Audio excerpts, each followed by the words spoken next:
Okay, there we are. We're live. Hello, So, how are we everybody. doing?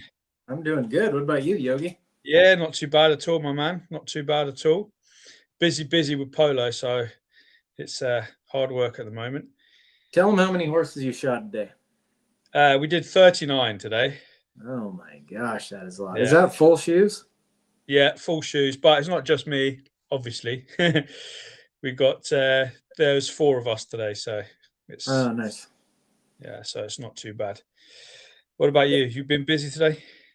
No, today we were running around. My guys are out working. Jeb, Nathan, and Colton are out servicing some local accounts, and I'm just working on some other stuff, getting ready for my therapeutic exam on Monday at the AFA convention. So just studying. Yeah, nice. So this week we're going to be talking about high-low, right? Yeah. I remember we had such great feedback the last few times. This has been a lot of fun, and this is what you guys, the audience, has asked for. So I can't wait to dive into this. My approach, as always, is pretty simple, and I can't wait to see what Yogi brings to the table on going in the deep end. So, So how much high-low do you see in your practice, Lee?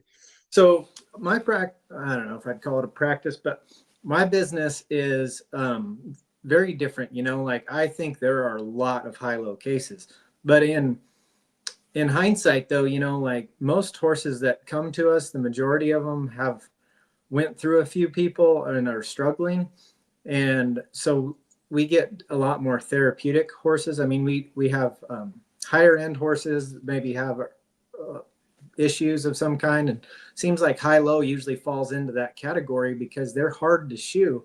And I would say that my answer would be unfair because I feel like there's a lot more than there is, but I don't feel like any 2 feet are completely the same. Do you? No, I think actually there's a lot more high-low out there than we would first imagine. I know. I mean, I with the polo horses, I see a lot of high-low, and um, they're not therapeutic cases. So I definitely think it is quite common. Obviously, there's lots of debate as to what causes it, right? So um, I know that a lot of thoroughbreds have high-low because one of the theories is that because they go one way around the track, they end up with one limb longer than the other. So I've certainly seen a lot of high-low in thoroughbreds. I don't know if you've experienced the same thing.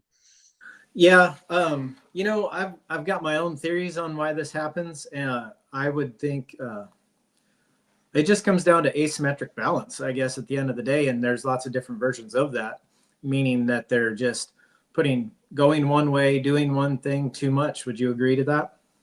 Yeah, that's definitely one of the things that's been shown by research. Definitely, I think there's lots of different there's research out there. Some of it talks about going all the way back to you know the feeding behavior of the foal on the mother, and 1 foot forward and 1 foot back. And so some of it can go back to laterality, all the way back to being a foal. Meaning laterality, meaning just prone to be right-handed or left-handed or Yeah, right-handed. exactly. So having a side that they prefer to graze, the grazing as well, and feeding. So having 1 foot forward and 1 foot back, and then over time that creates a high-low.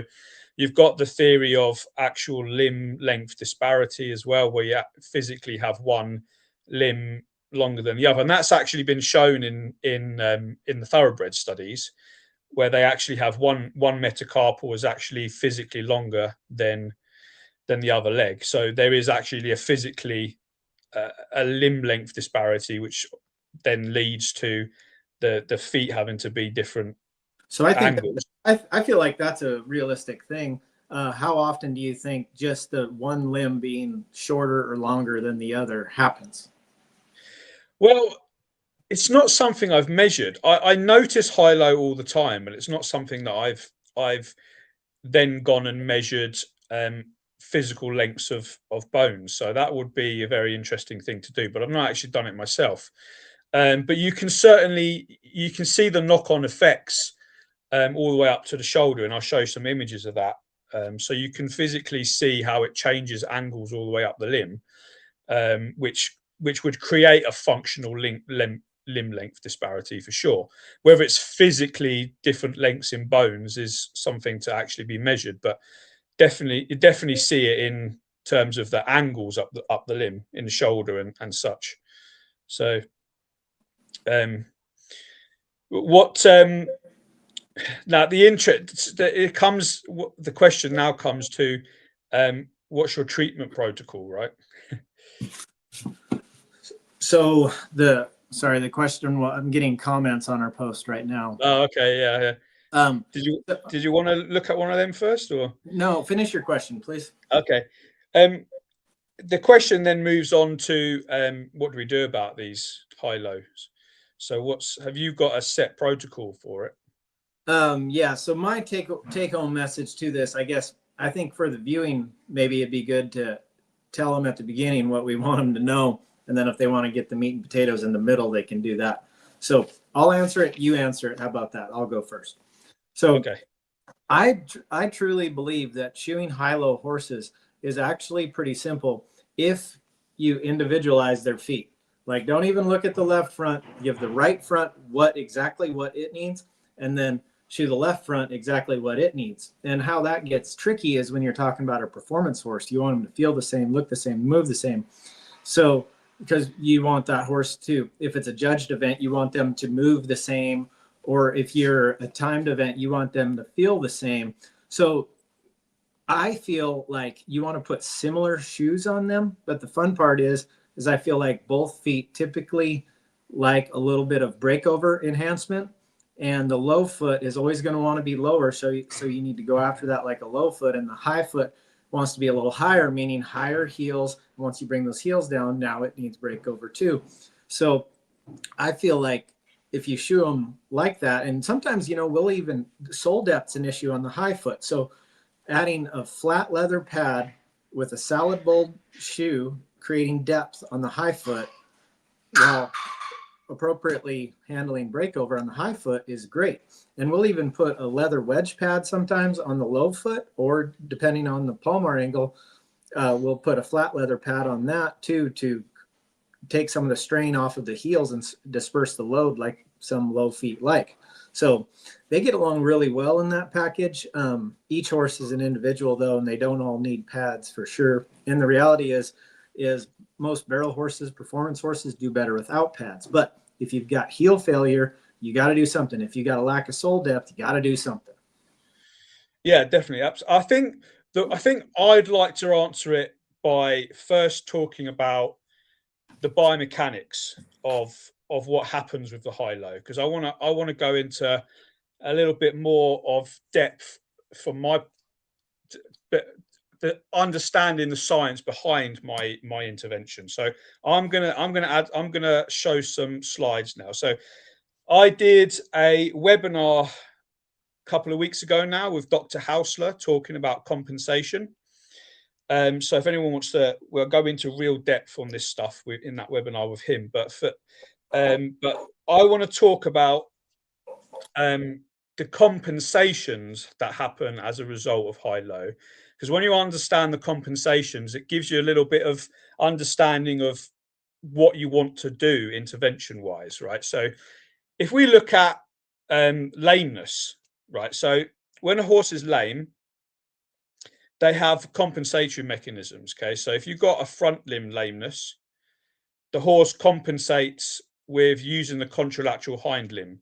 Okay, and what's really interesting is that that compensation mechanism requires the stiffening of the spine and the contralateral limb to work. So it creates a whole body compensation mechanism.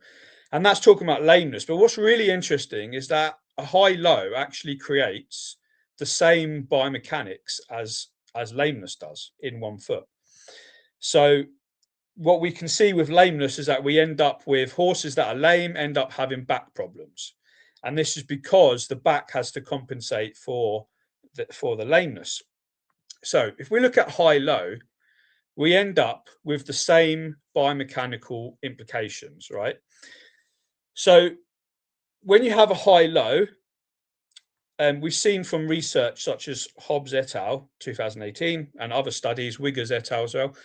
When you have high-low, you have asymmetrical propulsive forces. Okay, so the amount of propulsion, the amount of forward movement that the feet are creating is not the same. So the low foot creates a higher net braking force, right? So if you're driving along in your car and you've got a brake half on one of your wheels, what's your car going to do? It's going to pull one way, right? It's always going to pull one way. And so what the horse does is the horse has to stiffen their spine and then use the diagonal hind to realign themselves, to stay straight. And so it's exactly the same compensation as what happens when they have a lameness in one front foot. They do the same compensation. They stiffen their spine and they use the contralateral hind limb to straighten themselves up. Now, the problem is that this creates maladaptations. Okay, this creates long-term problems in these horses. So we've seen that from this study here. This is from Ridgway 2016.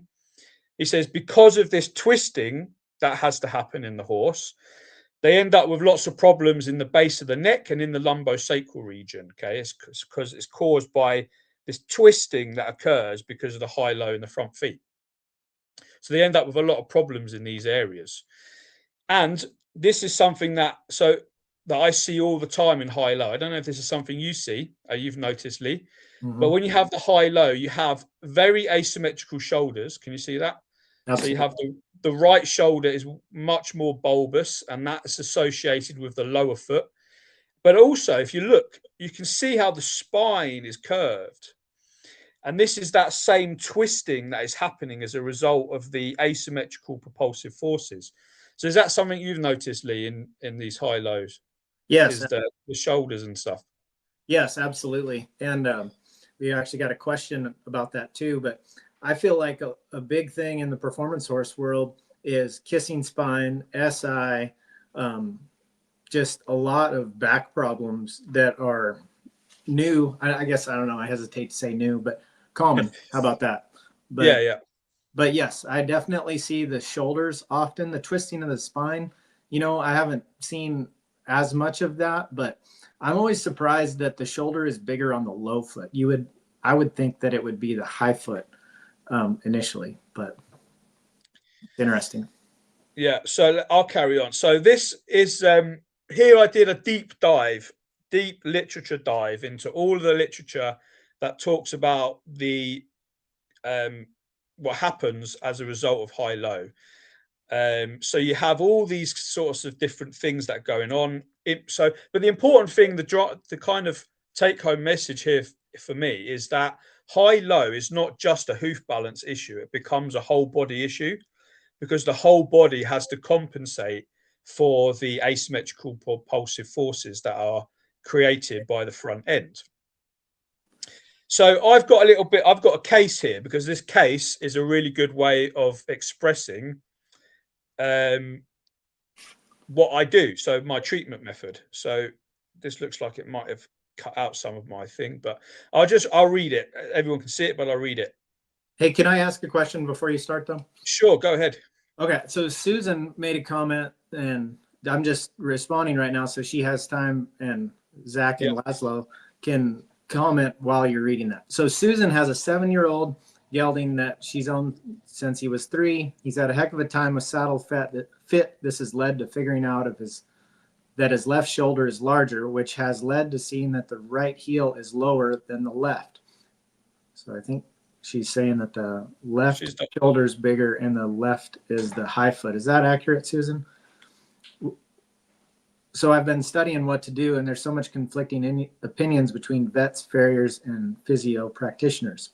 Zach always says, thanks for tagging. And Zach says the depth on the high foot is key. And Laszlo says, did you guys ever don orthopedic shoeing? Not sure what that. that question. Can you give us another go at that question, Laszlo? Yeah. Go ahead. While you're giving us another go, I'll quickly read this and then I'll show the case, because it's a really interesting case. So looking back, this is the blurb from the client, right? So looking back, I believe T has always had compensatory issues ever since coming off the racetrack 6 years ago. Okay, so here we go straight away. We can see this is an ex-thoroughbred racehorse, right? Slowly deflating in his thoracic sling with occasional bouts of irregularity. In 2019, it compounded to a level he no longer wanted to do his job as an event horse. Multiple lameness exams with x-rays, neurological exams, and one SI injection later. So that links into what you were saying, Lee, about issues in the back. He was labelled sound, healthy, and needing to go back to full work. And I was labelled as being too cautious and sensitive.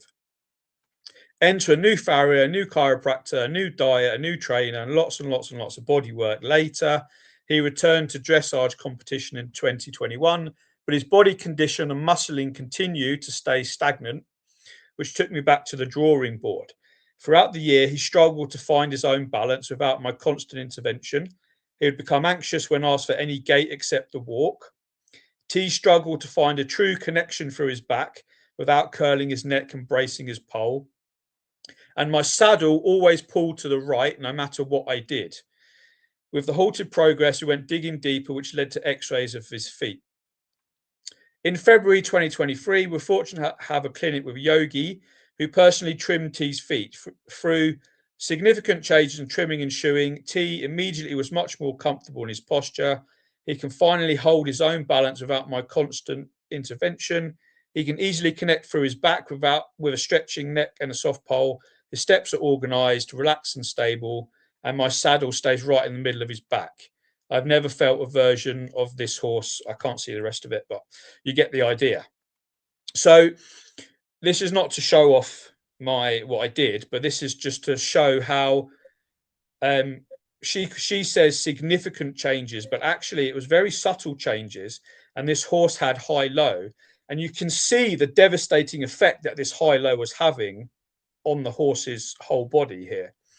So what did we do? Okay, so this was the low foot. You can see on the left, this is the low foot before shoeing, what we were presented with. You can see we've got a broken back hoof pastanaxis. We had quite a low palmar angle of only 2 degrees. So after shoeing on the right, you can see we created a pretty straight hoof pastanaxis. We increased the hoof angle from 47 to 54, and we had a 7-degree palmar angle. Okay, so this is what we created of the low foot. Did you get to 50-50 around center of rotation on the low foot? 50-50 around center of rotation, yeah.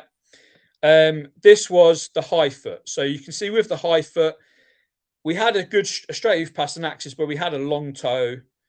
So all we did with the high foot was just get those base proportions a bit better, put a bit of mechanics into the toe, just to relieve the deep digital flex tendon a little bit, because obviously these more upright clubby feet have a lot of tension in the DDFT anyway, so we just wanted to make that life a little bit easier. So what we ended up with, if we look at the 2 feet after shoeing, we ended up with 2 feet, both with a 54-degree angle, both with a 7-degree palmar angle, and both with 50-50 around the center of rotation. Okay, so now what we created was 2 feet that were biomechanically more similar to one another.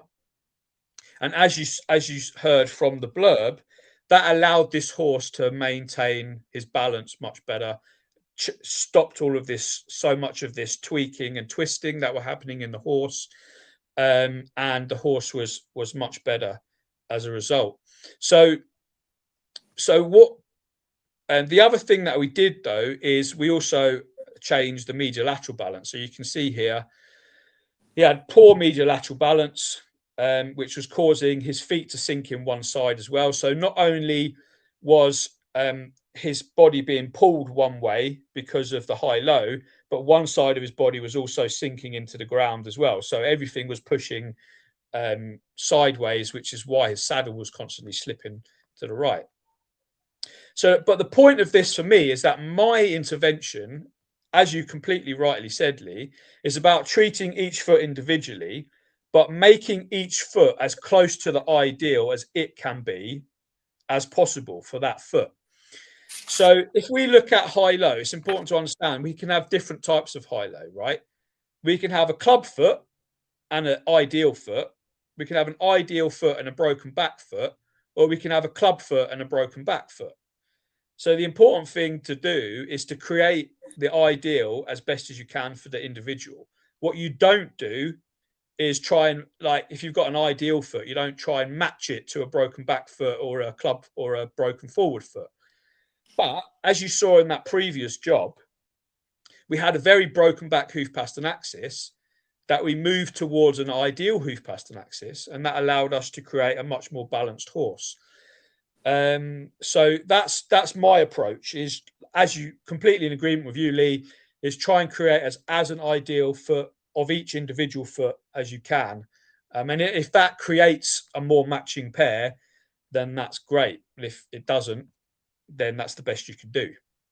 Absolutely. I feel like the biggest messes that I've seen on high-low horses are when people tried to match the foot. You end up with a long, high foot that has the proportions out of balance, and then you've got this over-trimmed, sore low foot, and it's just a disaster. Yeah, absolutely. And the also the important thing is that if we go back to this study by Hobbs et al. And Wiggers et al. And some others as well, they showed that the amount of difference between the 2 feet was equated to the amount of twist and pull these horses had. So you do want to pair them up as much as you can, but still by remaining within the individual foot's ideal. We got some, speaking of that, we've got some questions. Is this a good time? Yeah, crack. Yeah, definitely. All right. So Susan responded by, right. Yes. She's saying that the bigger shoulder was on the high foot on hers. Do you find that very often? And that's interesting. Because I found that most of the time the more bulbous shoulder is on the flat foot. Right. But it depends what she means by the higher shoulder, because the higher could be this way, which would possibly make sense, but bulbous would be this way. So Right. it depends what she means by whether. I found that the more bulbous shoulder, the fuller shoulder, is usually on the lower foot, and the higher one could potentially be on the higher foot. Higher shoulder could be on the higher foot, but it depends which way you're looking at it, I guess. Right. All right, one more. Well, we actually got quite a few more. Brad Menard, is the shoulders bulging, or is just the top of the scapula pushing up the muscles and tissue because the scapula is locked into a more vertical position compared to the normal 45-degree-ish position? It's a good question, Brad. Well, it's a very good question, but let's go back and have a look at the picture, because I think some of it is actually muscle development. And some of it is absolutely different angles of scapulas and being pushed in or out. So it's a very good question, and I think it might depend on the individual. But then there's also plenty of other postural things that could be influencing it as well. But I'm not actually sure, and this might just be my ignorance, but I'll look into it a bit more. How much research there is on. There's lots of research that says there's this asymmetry, but I'm not sure how much research actually explains what that asymmetry is actually down to, whether it's muscle development. If anyone can bring more information on that, please do, because I'd love to hear it. And I'm actually going to go and double check my research after that. So thank you for bringing that up. Well, that's what I actually find so interesting about what we do, is because we got the basic fundamentals and then we're diving deep on the theory. But what my take home from theory is that's why they call it theory, is that it's really hard to nail a lot of these things down for sure. Yeah, definitely. So Kit says, is anyone looking at ECVM? So that's equine complex vertebrae malformation. So I think that's meaning congenitally shorter necks, right? Missing a vertebrae. Is that right? It's so I've done, I think, either done or I'm doing a webinar. I think I've done a webinar looking at ECVM. I'm not an expert on it, but it's a malformation of one of the vertebrae, I believe. And yes, this absolutely could be influencing high-low for sure. Again, I'm not sure how much research there is connecting the two. So I'll do some more research on that. There's some great questions here because they're highlighting stuff for me to go and have a good old deep dive with. So thank you for that, guys. That's great. So Cash said, that's how I approach my high-low. Thumbs up. Thanks, Cash. Susan says, that's really helpful insight. This is exactly what my carrot and I decided to do when we met on March. Cool. Luke Sheehan says, do you find that most horses do well with matching the low foot to the high foot is the normal foot? If the high foot is the normal foot. Yogi, I'm interested to hear your point on this. Mine would be is that neither one of them are typically normal in this. The low foot, I feel like, is collapsing caudally, and because it's spending most time on that. And the high foot, I feel like the heels are coming in because it spends less time on that foot. So I don't think matching either one of them is a good idea. I think making them each one as an individual, like I said before, is the best plan of attack. Yogi? Yeah, I definitely agree with that. To come back to this slide, the important thing to remember is that we can have different types of high-low. So you can never say match one foot to another foot if you don't know what each of those feet are, right? So, but if let's say the high foot or the higher foot has an ideal straight hoof past an axis, and the low foot has a very broken back hoof past an axis, then absolutely, I've seen pretty much every time the horse will respond positively to raising the heels, straightening the HPA on the broken back one. But I would never, let's say that the high foot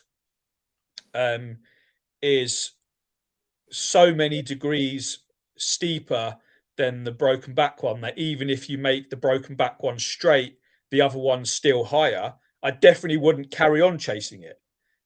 You stop at a straight hoof past an axis, whichever way you look at it. You don't create something abnormal for the sake of matching. That's the biggest take home for me. But most of the time, yes, if you've got a broken back, low foot, and you've got an ideal high foot, as in a straight hoof past an axis, I've never experienced a horse not liking the broken back hoof past an axis being straightened and matched up. Yeah, I mean, how would you define a low grade club foot against just an upright foot that's healthy, normal? Well, I think for me, so technically anything that's more than 3 degrees steeper than the other side is a grade 1 club foot, right?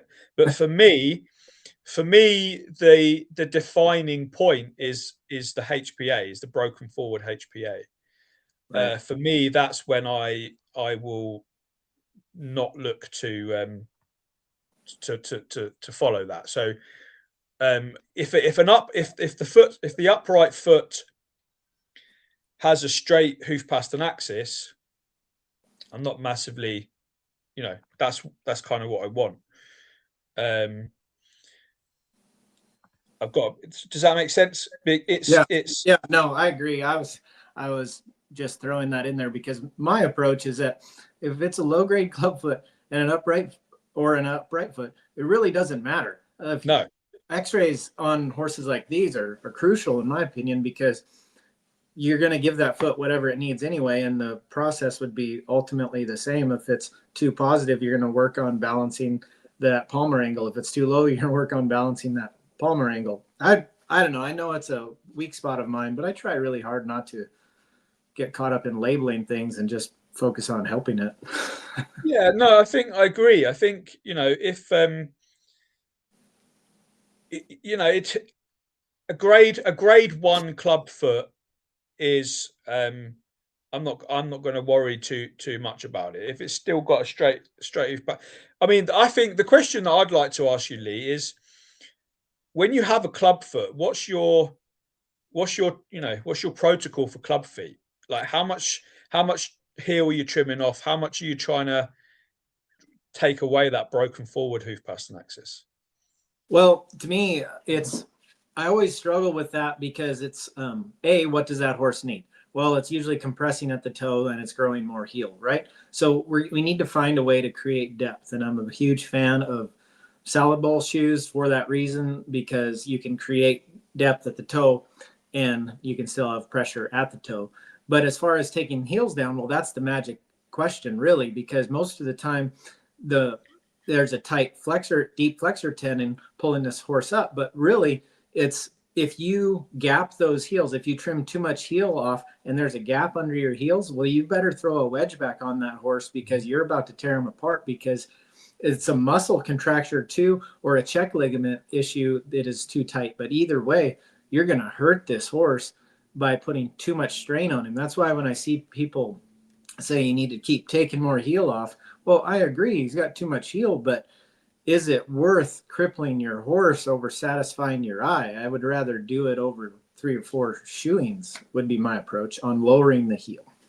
Yeah, yeah, no, I think you've raised a really important point. Is it's important to understand that when you've got this foot on the left here, when you've got this club foot, is you have an already strained deep flexor unit, and so it does become dangerous to just whack a load of heel off.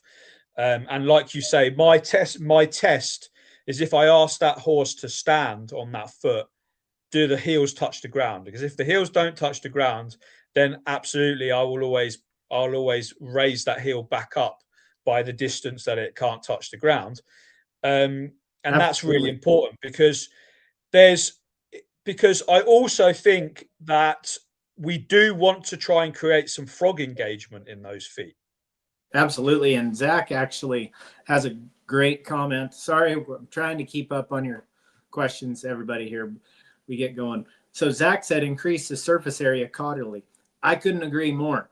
Sometimes if you do need to extend that base, you'll take all the heel off, but you're going to have to wedge it back up. But what you'll do is you'll extend the base, how Zach was saying. That's a great comment. Yeah, and also you'll allow re-engagement of the frog that way as well, Absolutely. because you instead of the frog being deep up inside those heels, the frog is now more level with the heels, and then you can get some engagement there as well. So that then helps with the frog health and that kind of aspect. So yeah, I'm in complete agreement with you guys there. So okay, let's get caught up here. So Susan says, really helpful insight and the approach my farrier and I decided to do this year. Sweet. Jack Massey is back. Hello, Jack. If the high-low is only mild, does this change your thinking on long-term trimming to bring them close to even? I would say that the whole point that I'm trying to drive home, Jack, is I'm not really worried about even. I'm just worried about trying to have best versions of each one. You, real quick, Yogi? yeah, I agree. I think if you can make subtle changes from non-invasive trimming enough to pair them up, then absolutely go for it. If you're not doing something that's going to hurt, like if you've got very subtle high-low, and all you need to do is trim a little bit of heel off the high one and trim more toe off the low one, and you match them up, yeah, go for it. Like there's no harm in that because it's subtle and it's just sensible trimming. So yeah, but yeah, I agree. At the same time, I agree with you. It's not about pair. We do want to try and pair them up, but within sensible intervention logic. Yeah. So Canyon said, as a question for you, Yogi, with the package on this horse, was it a frog support, rim, full pad? What was it? This one, yes, it was a full frog support wedge pad. That's is what it was, Perfect. with And plenty then, of packing support. yeah, trying to push it back up a little bit from the. Yeah, trying to just engage that frog. I don't put any wedges on without frog support anyway. Otherwise, kind of defeats the object for me. I approve Um, it. yeah, so so it's elevated 3D frog support pad Nice. with dent to impression material. Yeah. All right. So Lawn Crane says, looks like it's longer vertically to the ground from the center of rotation on the lower hoof than it is on the right. Would you put a flat pad on that foot to level it? You must be talking about the high foot, I guess. Let me read it again. I'm sorry, Lon. We got behind. Tell me which. Looks like it's longer vertically to the ground from the center of rotation on the lower hoof than the right hoof. I'll be honest with you. I didn't measure that vertical depth, and the X-rays are not necessarily calibrated to be exactly the same. We'd have to calibrate the X-rays to take that measurement, so I'm not going to be able to answer you on that one. But that low foot already has a pad, right? So, right. Yeah. All right. Susan says, Yogi, are the images you're sharing, are they in your Facebook library? Yeah, so much of the images I'm sharing are on my Facebook library, and also a lot of these images and discussion points are from previous webinars and those kind of things as well. So, and articles on the website as well. So, okay, Luke, I've actually done an article on high-low on the website. So if anyone wants to go and read that after this, yeah, please be welcome. Nice. Luke Sheehan says, answered. Thank you. You're welcome, Pard. Laszlo says, I just want to say I love everything you guys do. I love the way you guys are describing everything. You guys are one of the best sites. Thank you, Laszlo. Thanks, man. Zach says, can we talk about an open-heeled wedge application? I believe it's disengaging the frog in an already compromised wall. Why are there so many people using these applications on low feet without proper frog engagement? We are only exacerbating the compression. I could not agree more, Zach. We need to make signs, banners about that. Yeah, you're preaching to the choir there, Zach. Absolutely. Like, I've done articles on this about how frog function and hemodynamic mechanism are vital for developing the back of the foot. We talked about that as well in a couple of chats ago. But yeah, one of the main functions of the caudal hoof is to mitigate the weight of the horse coming down through the soft tissues. And if that downward force through the soft tissues isn't met by the ground reaction force coming the other way through the frog, then that's why we get all this prolapse and this constant collapse of the caudal hoof. So you're absolutely spot on there. Wedges applied without re-engagement of the frog is just asking for the causes of the crushed heels and prolapsed soft tissues to be exacerbated and become even worse. So you're absolutely spot on there, Zach. More on this. So Sarah Lyon says, no frog support from what I have experienced also contributes to prolapsed frog. Exactly. Yeah, because it's looking for the ground that's falling through the shoe and the heels are getting pushed up in the shoe. But exactly. Canyon, you got a great comment on this. So did you, Sarah. We all support that.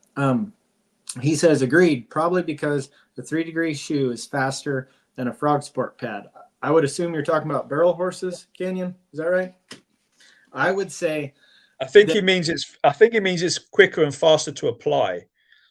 Oh, I need a confirmation on that, Canyon. Do you mean it's easier to apply, or do you think it actually makes a horse faster than a frog sport pad? Because I can get behind both of those. But Zach says, can this be deemed detrimental? Absolutely. But there's also a reality there.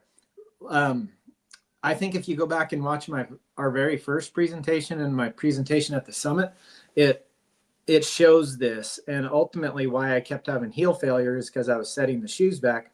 and I was creating heel failure myself on a low foot. When I changed how I trimmed and shod that horse, suddenly he's doing good in flat shoes, right? With just better trim and shoeing. So point being is that barrel horses, in my opinion, don't run as good with pads on. At least half of them don't. Half of them need them and have to have them. So that is what it is. But the reality is, if you get that foot healthy, you can kind of put whatever on it for a shoeing or two before it fails again. So if you had a really big show like a national finals rodeo or something, $1 million, $100,000 event, well, you could put whatever on that horse that they ran better and then get that hoof healthy later, much like Yogi showed us that amazing foot. I still remember that foot. That could be on a poster. Well, he had to do a lot of conditioning to get that foot there, is my take. Yeah, definitely. Lon Cranes I would put a flat pad on the high hoof. Actually, if you look at my radiograph here, you can see I do have a flat pad on that high hoof. And I also packed it with a much higher shore than I did on the flat foot, because one of the things that I want to get out of these high feet with like these contracted heels is I want to get as much expansion and contraction of the back of the foot and frog engagement as I can.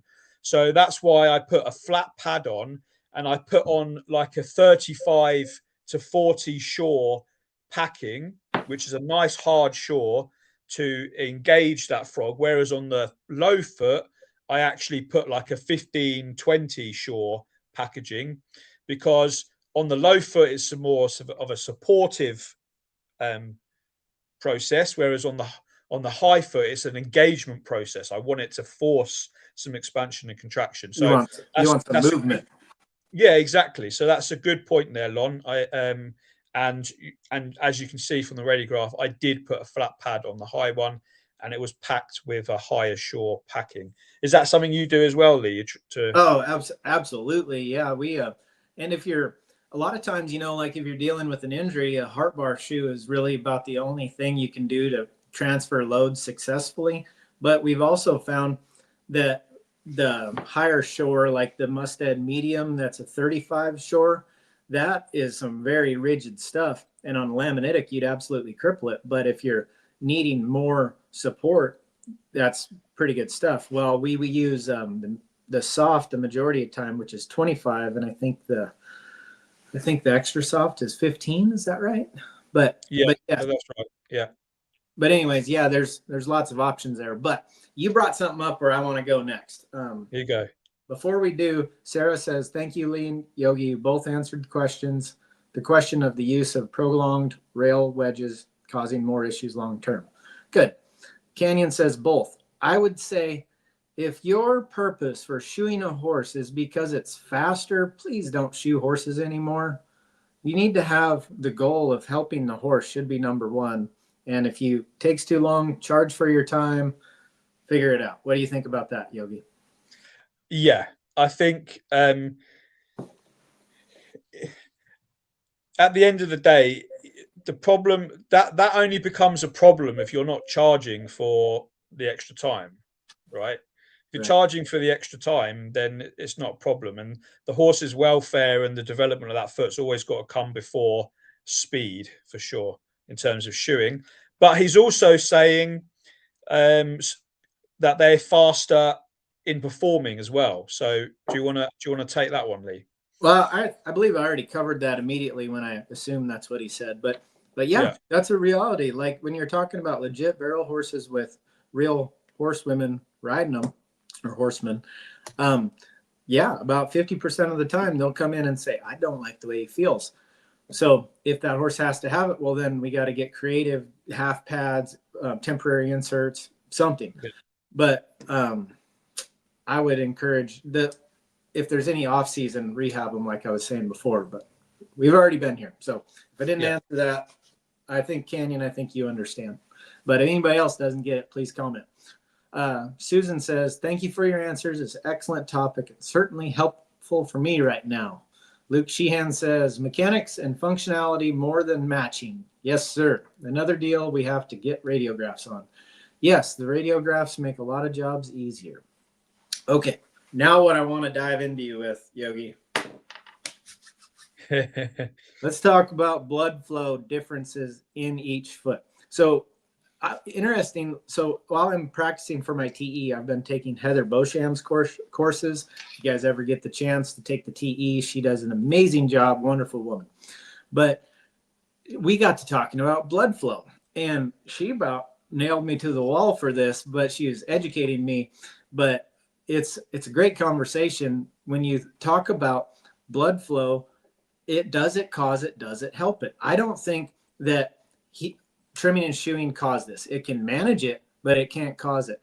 I think that excessive heel length doesn't create a high foot. I think that just the shorter neck, the grazing periods, I think that causes it. But if we're going to talk about blood flow, I think that, or I also believe that riding in one direction only can cause it. Just putting too much pressure on one foot rather than trimming and shoeing causing it. But blood flow, what about that? So you could look at the high foot and you could say, well, the frog isn't getting engaged, so now it's not getting enough blood flow at the back of the foot, so now the heels are coming in, right? But you could also say it's compressing at the toe. And then the low foot, you could also say, well, the blood flow is compressing at the back of the foot, and that's why it's failing. But why isn't it becoming a laminitic then, if that's really the case? Point is I don't think it's a blood flow issue. What do you think, Yogi? Well, there's blood flow issues in terms of, okay, let's look at the research, right? There's research that shows that increased DDFT tension, yeah, reduces blood flow to the back of the foot. Right. Okay, that's been shown by, let me try and remember this name, Mieszkowski et al. And also Van Epps also showed this in terms of supporting limb laminitis, right? So if you have a supporting limb that is consistently loading the DDFT, then that is going to restrict blood flow to the back half of the foot, or the whole foot, but the back half of the foot.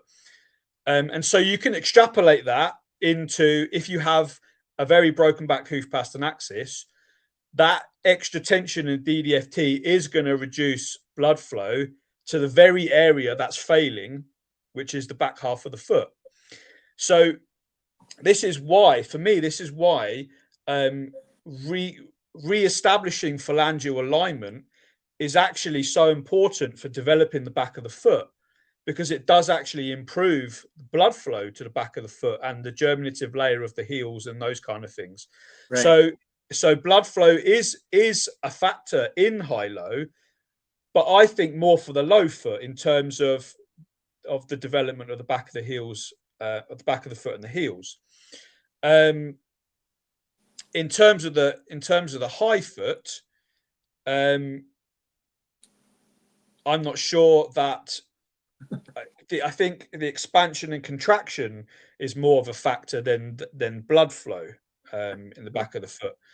And I mean, you still get it healthy, meaning just get it moving. There's actually so I've tested this in practice. I've had and I've got some images somewhere. I had a very club foot with very contracted heels, and I shod it in. This is going to sound cruel, right? But the horse was fine. I shod it in a Shaw 50 packing. Woo! Shaw 50.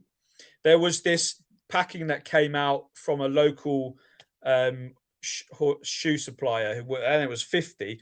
And I was going to try this in this horse. It had such contracted heels. Anyway, I measured the heel width before and after shoeing it in this packing, and the heels expanded by a measurable amount. And there was also shown by Mark Watson's fellowship thesis, actually, as well, where he had positive heart bars, increased heel width, in contracted feet. That has actually been shown there as well. So I think it's actually the physical, when you physically push on that frog and digital cushion, you do create physical expansion and contraction of the back of the foot. So I think it's more to do with that functional movement than it is blood flow. But obviously, blood flow and functional movement go hand in hand. So there is, which is probably why when you do get some of those movement, the frog itself actually looks healthier because it's getting more blood supply. So they do go hand in hand for sure. Absolutely. So I was just kind of giggling to myself because I knew I was going to get you going there. But that I think that is so tricky because it's like yes, but no, but sometimes because the blood flow is always important, but does it cause it? So the injury is if there's an injury on one foot, you could absolutely create a higher foot on the opposite limb. Would you agree? Sorry, I was reading Ramon's comment there because he was came in with the venograms, which was Here he goes. which Throwing and wrenches, Ramon.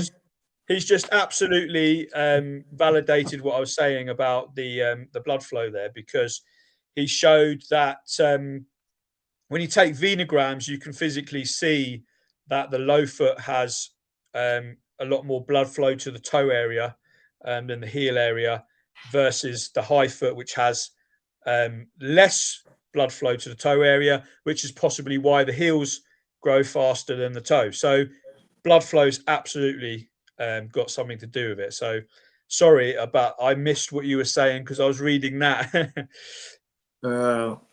Ramon, we're so glad you get in here. This is awesome. We ought to have Ramon jump in on some of the vet questions, like the vet comments that we get. I'm gonna have Ramon on another webinar soon. I think he's Yeah, he's just sent me some great X-rays today that I asked him for. So that's awesome. Sarah says, "What's the Shore 50 application?" That would be twice as firm as a standard dental impression material, is what I would say. So very rigid. Yogi, can you expound upon that? yeah, so Shore basically means how rigid it is, and you measure it with like a needle thing, like a Shore needle. So a 50 is pretty much. I don't think you would want to go much harder than that. So most Shores are, I think the standards are 35, 25, 15-ish, aren't they? Something like that. Yes, sir. So yeah, so this was a very hard material. So that's what the Shore means. So Cash, oh man, I like your input, man. So Cash says the feet always compact with earth and create support. I've got a huge study on one of the people commenting showing nothing but improvement. Horses were able to be enjoyed after not being ridden for years. Man, that's awesome. You know, that's one thing to think about is what the footing is that these horses are going to be standing in. And a lot of times when you pick the feet out, they're packed just like it had a pour-in pad in it. So cool. So Susan's asked, so with good farrier work, can the shoulder asymmetry ever be improved? So that's an interesting question, because what we have to understand about high-low is that we can change the mechanics and the angles of the feet, but we're not necessarily affecting the cause of that asymmetry, because that asymmetry could be coming from up down, or it could be coming from down up.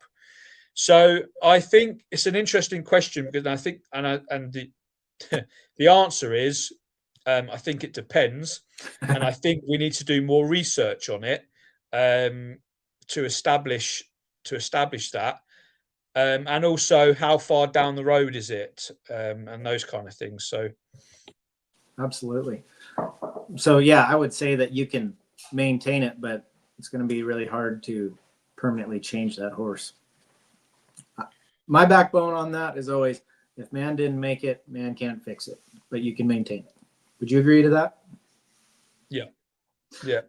Okay, so we we got some more questions. One lady that we helped with the high-low says, Susan Maurer says, I'll forever be thankful for the work you did on our Moses's high-low. That was actually a really cool horse that the high foot got so sensitive that we had to step up to an aluminum plate as a pad cupped away from the sole, but really did well. And just footing is always the concern, like where are you riding your horse? Yeah, yeah. Ramon says, invite me to one of these winking muscle face. Well, we don't want you to make us look bad. Just kidding. Absolutely we will. Hey, yeah, Sarah Winkleman says, hey, Lee, what about my case study? Any comments about Rory? Any new ideas for him? So Sarah Winkleman is one of the best barrel racers in the world, and she's got the coolest horse named Rory. I really thought he should have won Horse of the Year. She ended up 16th a couple years ago, and he is high-low. And just what's cool about Sarah is she trims feet barefoot style as good or better than a lot of farriers do. So she can maintain this horse. She lives a long ways away in Minnesota, and when she comes and sees us, we'll show him. And when she's rodeoing, and we just shot him just how we were explaining here, and he gets along pretty good that way. So yeah, that was a fun case study. More questions. Alice says, thank you for these presentations. They are incredibly informative. Trouble seeing the live. Ramon's put, especially in low feet, I think biplanar trim is highly undervalued. Being able to trim the foot in front of the wider part of the foot at a different angle to the heels and add mechanics to the shoe wedge alignment can help a lot in managing difficult cases. So there Ramon's talking about banana shoeing, basically. He's talking about Sammy Pittman is what you mean, right, Ramon? Just kidding. That's awesome. Yeah, and Ramon's done, I know he's done talks on the effectiveness of banana shoeing and biplanar trimming on building mass. And I think that's the important part of it, is that it enables mass to be built. There's been a lot of negative comments when I've posted about banana shoeing before, but in a therapeutic environment where you're trying to build mass, it is incredibly useful. Absolutely. Like Ramon, I know you've done some incredible work, and you deal with a whole nother animal down there in Costa Rica with the distortion and the wet environment. But Dr. Sammy Pittman has also done amazing work, and you can extend the base like we're talking about. You can still take pressure off of heels. Like the banana shoe absolutely has its place, just like a lot of other things.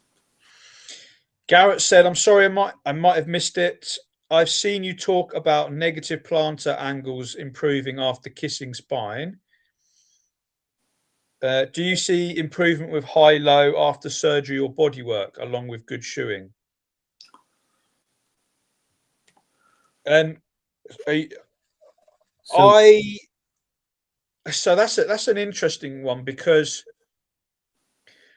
I haven't necessarily talked about negative plantar angles improving after kissing spines per se, but I have talked about how a poor posture, poor as in camped under hind limbs, perpetuates negative plantar angles. So that could be improved through addressing kissing spine and issues that are creating a camped under posture.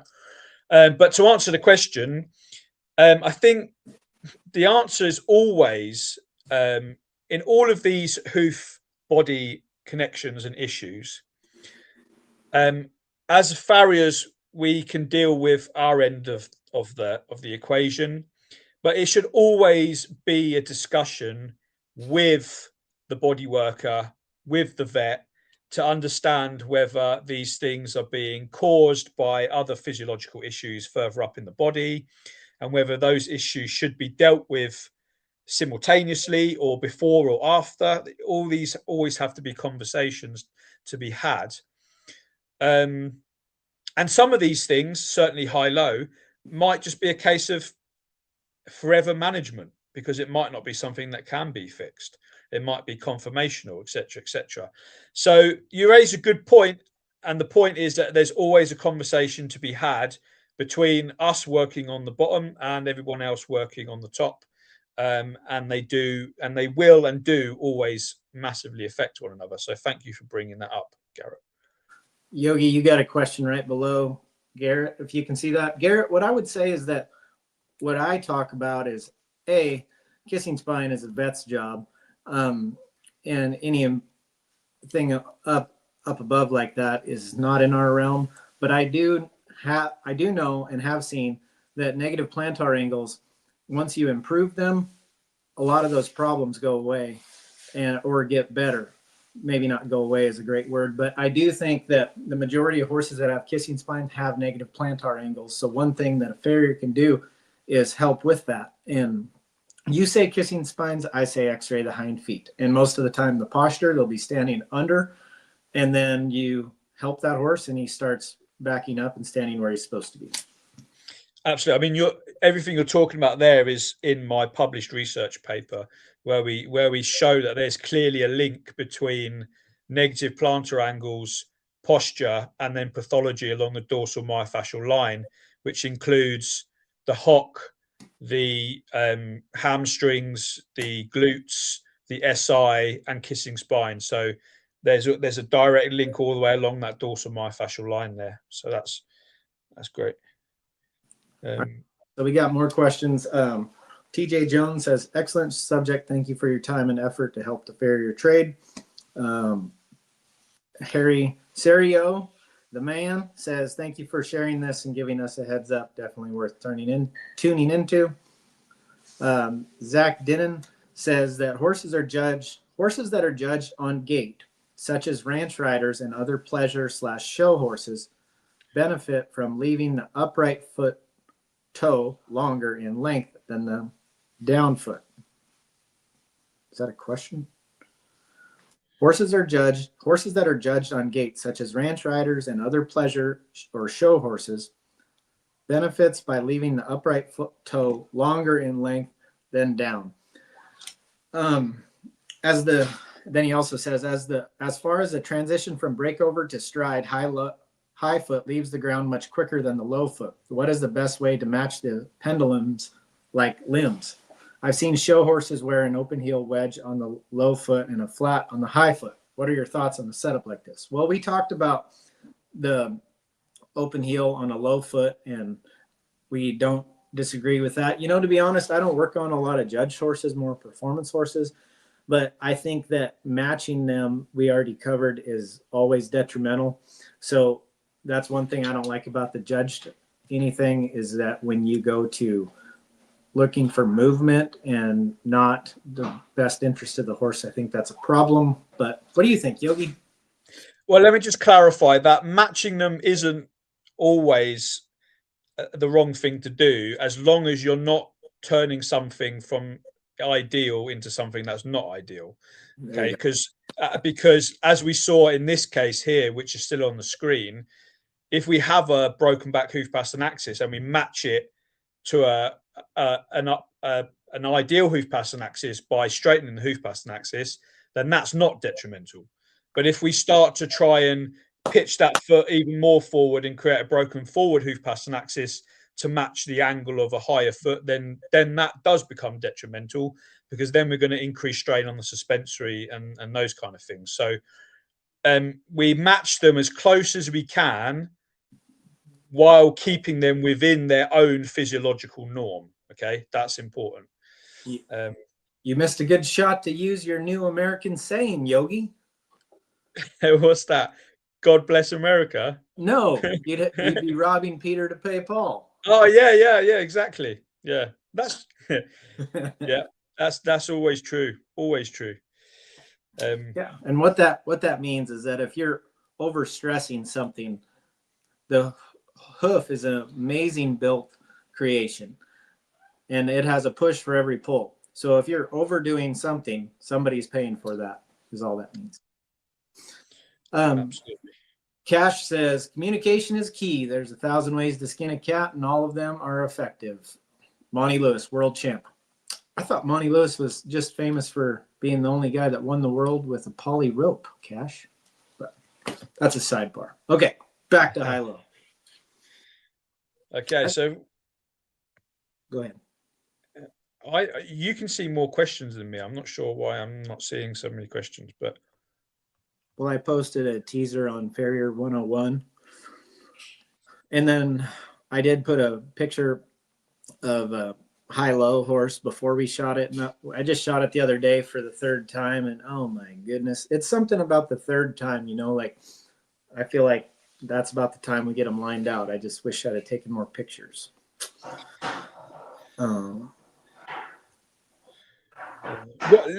Earlier you said something to me while I was reading Ramon's comment. I don't know if it's worth revisiting that, was it, or not? Well, if I can remember what it is, as soon as Ramon gets in, starts talking about venograms, I'm suddenly distracted.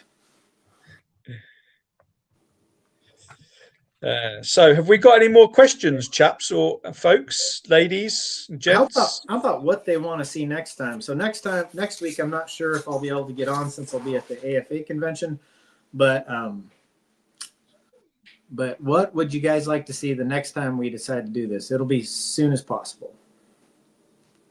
Uh-oh, the doctor is back. Ramon. So for future discussion, maybe one reason rocker shoe mechanics may sometimes face resistance is the terminology used to describe them.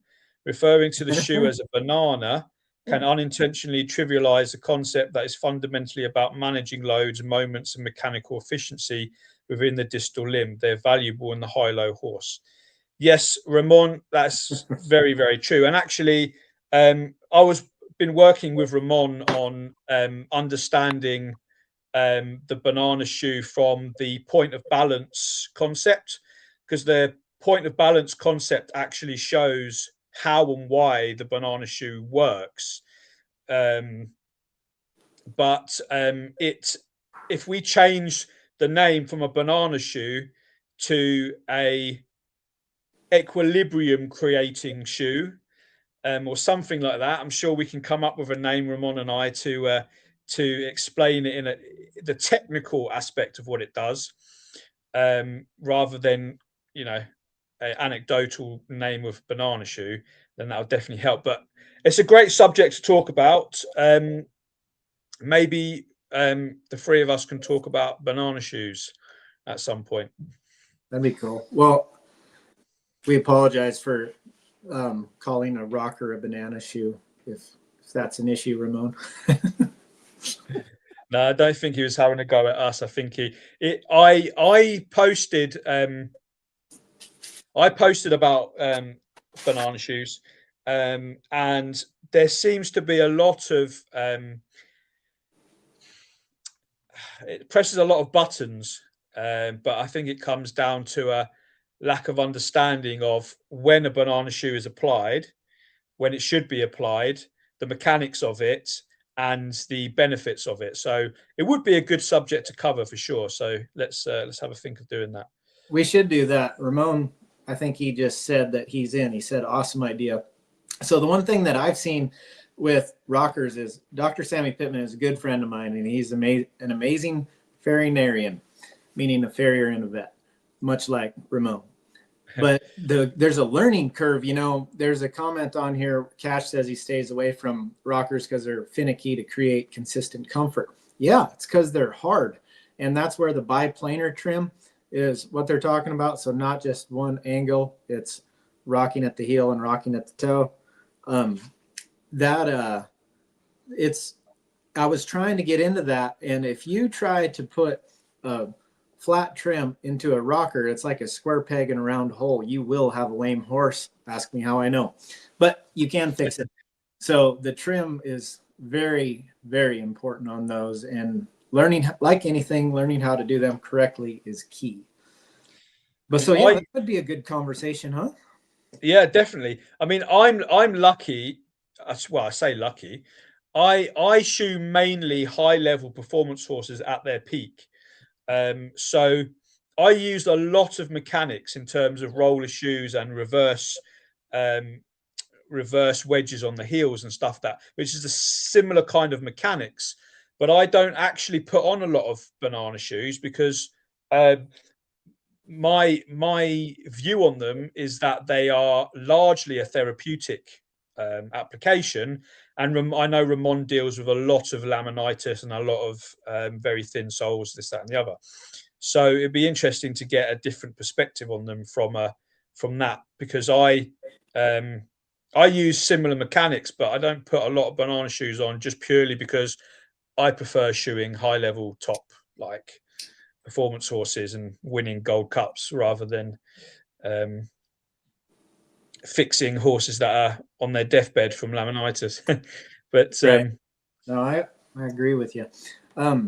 So there's some great comments on here. So do you want to look at Laszlo's, and I'll answer Rustin? Do you see yeah, Laszlo? Okay, so Rustin says, have you ever put a frog sport pad upside down to encourage expansion on the upright foot whenever the ground engages the packing material? So question is have you ever put a frog sport pad upside down? No, absolutely not. But I do have a funny story for you. So I got really burnt out on doing clinics. And for the reason of the last one I did was in Maui. It was so cool. Good people over there, friends of ours. We ended up doing a clinic. It was fun. This horse needs really, I don't remember. He had some type of failure. And I'm like, well, he needs a heart bar shoe or a frog sport pad or something. And he had something very serious. That's why I wanted a bar shoe. And he's like, well, I don't got a bar shoe. He's like, well, let's make one. He's like, oh, we can't do that. I'm like, well, what are we going to do? He said, frog sport pad. I said, okay, sounds good. Bring me your shoe before you put the pad on it. And ultimately looked at the shoe and all that. We finally decided to put the pad on. I said, yeah, put the pad on. He puts them on upside down and then tries to put them on the horse. And then I said, no, those aren't going to work. And he says, these are my last pads. And then I was like, done with it. But so I'm a little scarred on that. But no, I've never done that. But I think that anytime you're loading the foot, it is so important to have even pressure. That's why dental impression material shore ratings are so important, meaning giving that horse the substance that he needs, the rigidity. And so just putting a pad upside down is not self-conforming at all, like dental impression material. We even put clay under our dental impression material to further make it comfortable for the horse. So I would have to answer you, Rustin, with absolutely no. fair enough. So Laszlo's asked, I think what he's asking is, have we discussed appropriate balance positions of shoes, as in heel support versus toe support, etc.? Now, we actually talked about that really in our first chat, didn't we, Lee, about balance around center of rotation versus balance around point of balance and appropriate base proportion. So I think that's kind of covered in that previous talk, Laszlo. So if you want to go back, but you can absolutely, I've got plenty of webinars and articles on dorsopalmar balance and those kind of things. So you can go you also wrote an entire paper on it. Like that that first one we did, as far as just basic shoeing applications for whatever reasons that you have, whether this is therapeutic or performance, I think that first one's hard to beat. And I think that would bring a lot of clarity just watching that. And if you really want to dive into it, Yogi and his partner dove into the point of balance, and it's pretty awesome. Yeah. So you can go and read that paper. It's it's very technical, but if you can get through it, it's actually very, very informative as well. I would watch the first one, then read the paper, then watch the first one again. And, but so I'm sorry, I'm going to ruin this name. Can you, Zyandra? Maybe. Yeah. How would you help a horse that has a navicular in his high hoof, his low foot? Assist on the navicular bone. Yeah, but he commented above it though. Oh. How would you help a horse that had navicular in his high hoof? His low has no signs of navicular. And then she says, how would you help a horse with a cyst on the navicular bone in his high hoof? And the other is regular angles with no signs of navicular. Would love to know how to keep him comfortable and also help with his contracted heels. You want to go for that? Yeah, I mean, I feel like we could do a talk on shoeing for navicular too, but real briefly, just to answer you. So most of the time, if they have a cyst, they don't like frog pressure. And the number one thing for me working on a navicular horse is finding out if they like frog pressure. So what I learned this from Grant Moon, but take a roll vet wrap, take about a foot out of it, crunch the roll in half, put the vet wrap over the frog, take the excess and wrap it around the foot and let him stand on it and watch him. If he moves around and then stands on it and likes it, licks his lips, sighs, puts his head down, eyes soften, he loves it. If he's taking pressure off it, he hates it. So I would bet on your cyst that he doesn't like it, in which case I actually have a video on Olsen Equine about a month ago on Facebook and YouTube that we tried everything else that we could do, and the one thing that did work is just what Ramon and Yogi and I are talking about doing. Is I ultimately made a banana shoe out of a wedge shoe and rockered the toe of the foot around the center of rotation and got it excessively high.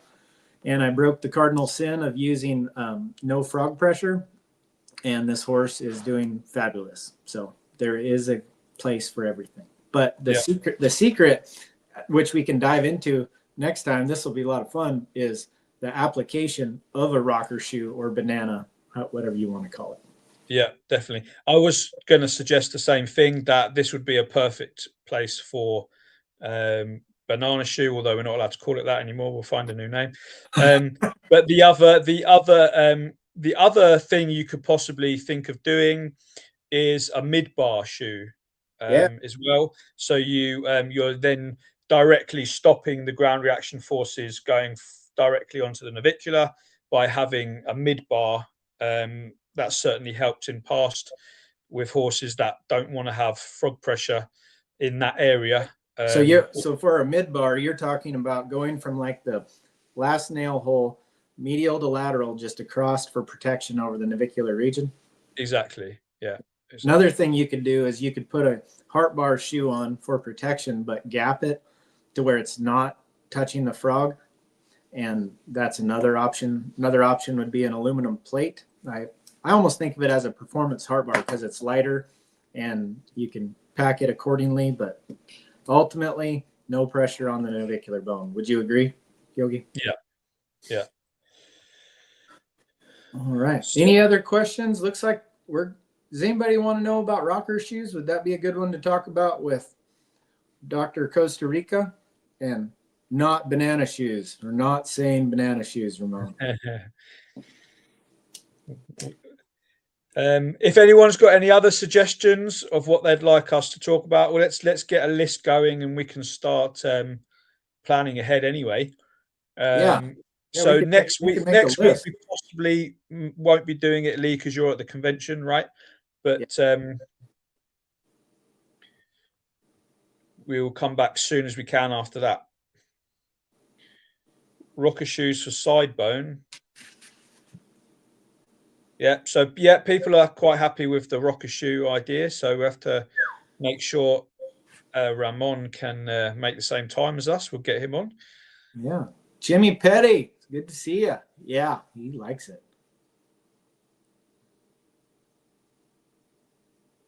And somebody else has said just navicular in general, so we can definitely add that to the list, can't we? Have a good old chat about navicular. It's definitely talk about that. That'd be cool. Well, I think this went great. The involvement is awesome. Zandra, I hope I'm saying your name right. Sorry if I'm not. Thank you very much, gentlemen. We would love a call one day on navicular as well. Sweet. Okay, so it looks like rocker shoe and then navicular. Yeah, perfect. Yeah, sounds good. All right, well, thanks for getting on, everybody. Good job, Yogi. Thank you, buddy. Good to see you again, and good luck at the convention and your exams. Oh, thank you. Yeah, it'll be great. Yeah. It's a good time. Lots of good presentations there. If you're a farrier, think about going. It's pretty awesome. I'm the MC of the presentation hall, and those guys come see me if you're there. Say hi. MC Olsen. That's in right. The house. In the house. Right. God bless America. And God bless everybody. See you all soon, bye, guys. See ya.